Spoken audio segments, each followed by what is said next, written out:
Hello and welcome to Moneylife. This is Sucheta Dalal. This week, I'm going to continue a little bit about what I said last week, and we're going to talk about infrastructure.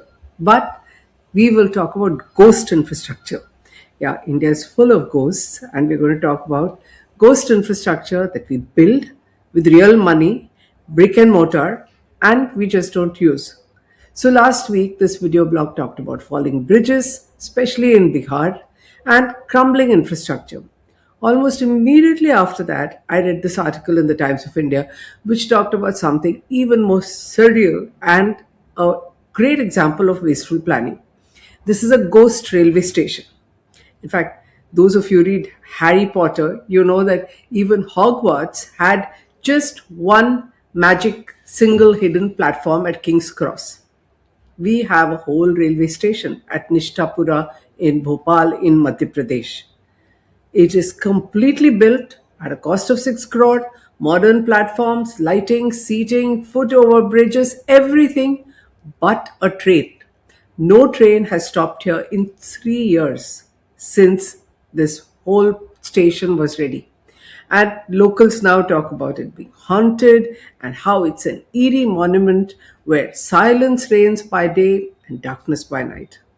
It's probably a great spot for film shoots if people aren't scared to go there.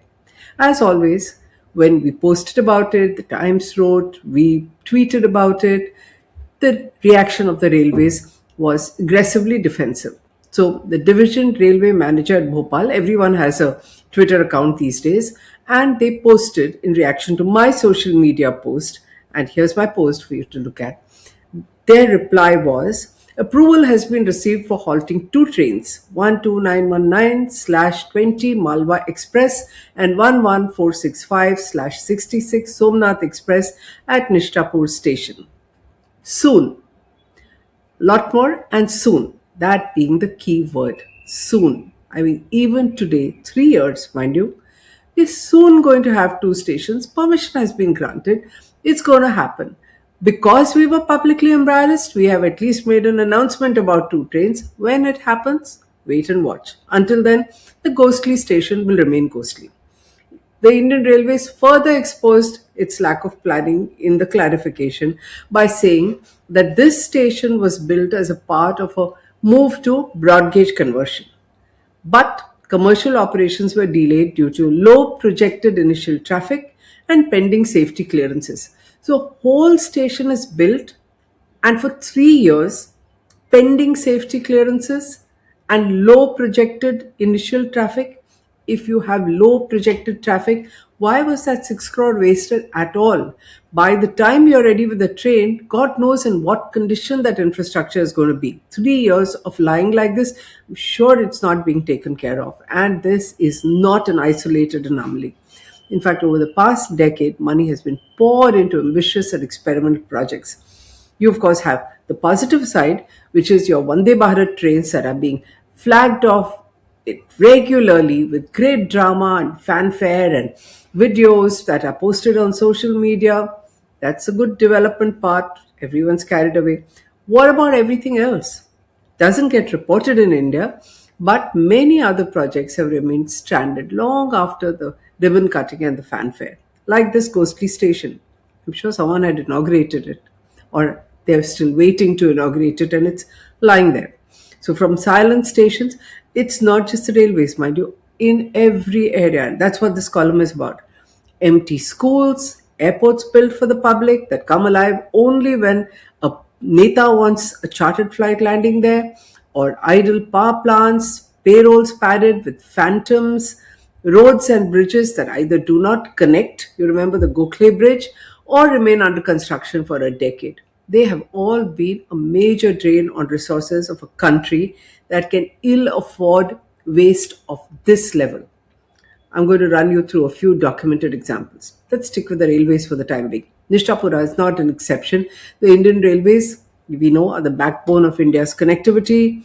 Vande Bharat trains are flagged off, like I said, the positive part, but not me. Reports of the Controller and Auditor General, the official statutory audit body of this country, has frequently pointed to vast tracts of railway land that remain underdeveloped or are encroached upon. They can't be bothered, even as maintenance burden grows. There's a new thing going on about monetizing. But they're not going to monetize those railway lines. They want to monetize what is already built and ready within the cities where cost of real estate is very high. So new trains are flagged off, great fanfare, and we don't talk about all this delayed, ill-planned, wasteful products. The one which we at Moneylife have really followed for the last 3 years is the Mumbai monorail. This is built on a single pillar, runs across the city in the most choked areas of Lalbagh and elsewhere. They have taken away really precious road space, and this 4,000 plus crore project in terms of sunk costs is nothing but a white elephant. And we have been saying this 3 years. Why? Poor alignment, poor connectivity, low carrying capacity, low speeds, chronic shortage of rakes, persistent safety hazards like fires which have not been fixed as yet, and yet they continue to run it. They get new rakes, stalls for a while, and it continues to clutter up really valuable road space. It needs to be repurposed. We have done a white paper on this, and it is loss making. So its escalating annual losses have reached 460 crore in FY 25-26 alone.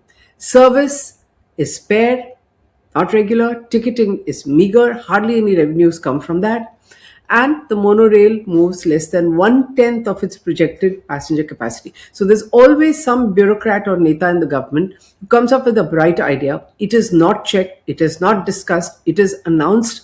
And public money is sunk in. They dig up roads with impunity. Doesn't matter the harassment it causes. And nobody will own up to a mistake. So it continues. This monorail has had two long shutdowns, a 10-month closure in 2017 after a fire, an 8-month stoppage in 2025.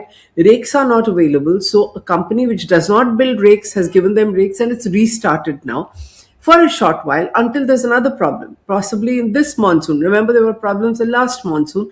So if it stops again, they will have no solutions. A white paper created by us has been circulated. It's possible to repurpose this monorail as a BRTS, which is also much needed, which is more accessible. It's easier to get buses. You can put private buses there if you don't want to put BEST. There are lots of private operators waiting to run long distance buses, but no, nobody wants to discuss or think about it.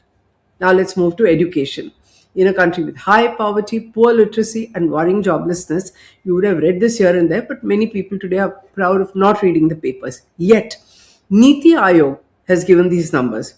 94,000 to 1 lakh government schools have shut down in the 10-year period between 2014 and 2024, and another 18,727 between 2021 and 24-25.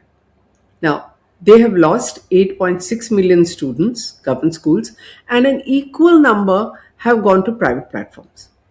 Strange, isn't it? Which means people are paying more to put their children into private schools because of the desperate need to educate your children.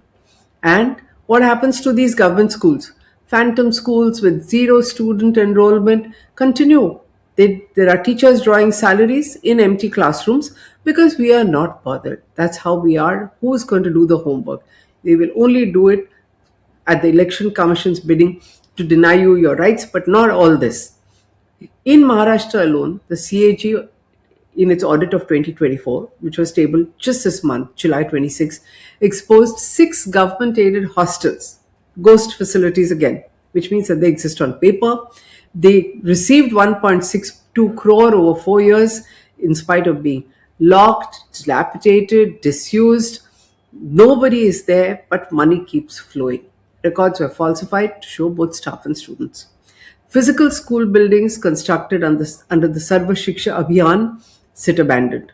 Across rural India, school buildings have been converted into cowsheds, grain storage, and local dump sites. Who cares? It's government money after all. It's our money, it's not government money. Now, a CAG audit in Delhi uncovered unused hospital plots that were acquired years ago. Operation theatres are lying idle, while wards of public hospitals are so overfull that patients are on the floor. But this has carried on. Bihar has medical facilities that exist only in government files. Guwahati Medical College funds evaporated without any delivery of services.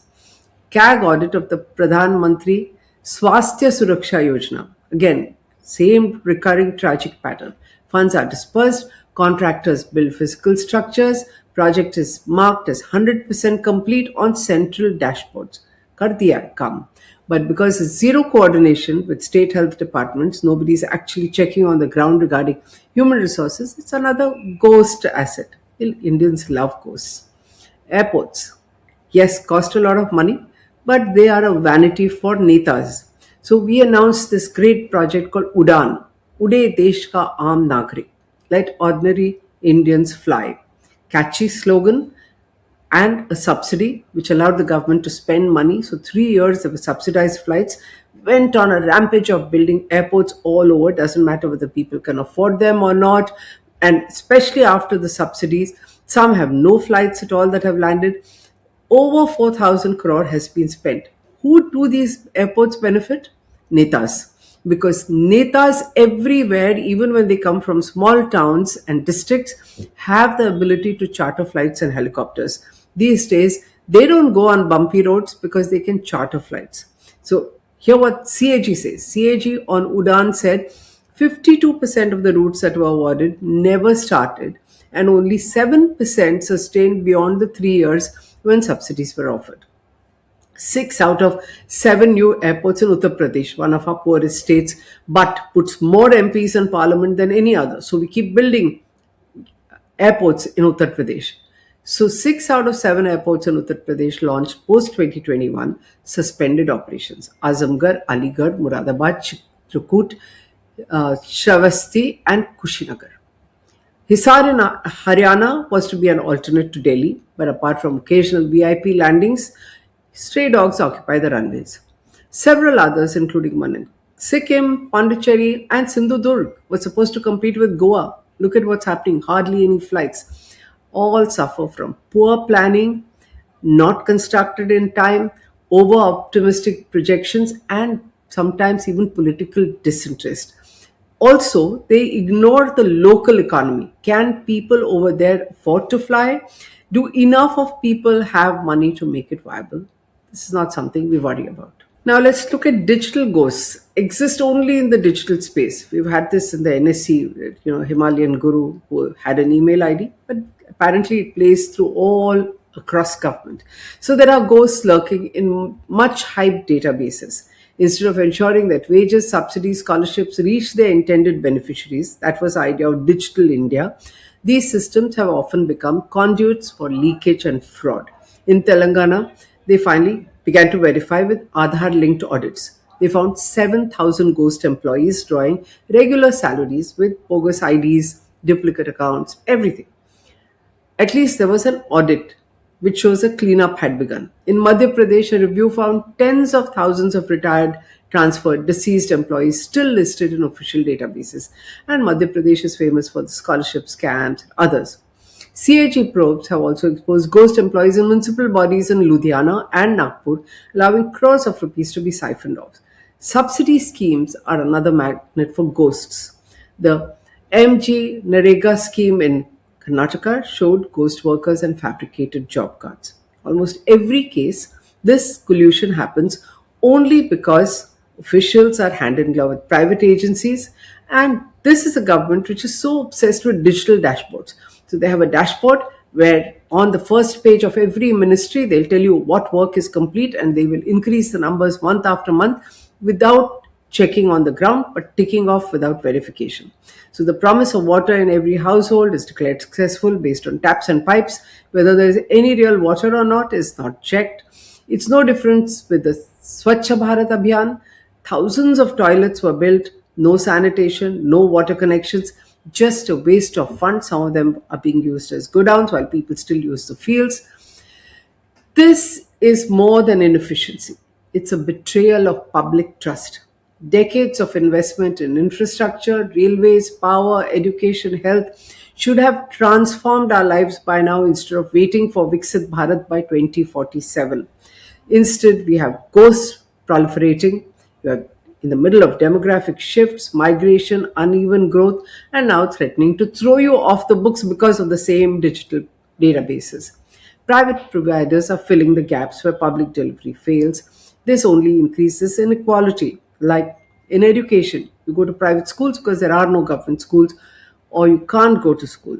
So the ghost of Nishtapura are characteristic of a development model that rewards announcements over outcomes. CAG audits sound the alarm. They're usually 3 to 4 years too late, and they have sounded the alarm on stranded power plants, bleeding thousands of crores of rupees, employees siphoning salaries, schools, airports, whatever you. These are official government audits. Like I said last week about infrastructure, they come after 4 years. Nobody cares. There is a small report here and there, like the one I am doing. There is no follow up action. As India chases the dream of a Vikasit Bharat in 2047, this ghostly infrastructure risks turning ambition into illusion. Citizens are funding these white elephants because money that's going into those should have gone into actual education or health. So we are depriving ourselves of services. We are paying taxes for them. We're living with bad services. And we are okay with the fact that we don't have rigorous pre-project audits, systematic verification to slay payroll ghosts, penalties for misreporting, and straightforward fraud. We have even killed the RTI Act, which would have empowered citizens to find this out and demand accountability. So, without ruthless accountability, recoveries, prosecution, we say the same thing over and over again, our dreams will remain haunted. The choices are clear. Even students have begun to understand it. We need to get rid of the ghosts, and we need to bring in accountability for the sake of our nation. If you agree, share this because it's about all of us. And do subscribe. Thank you.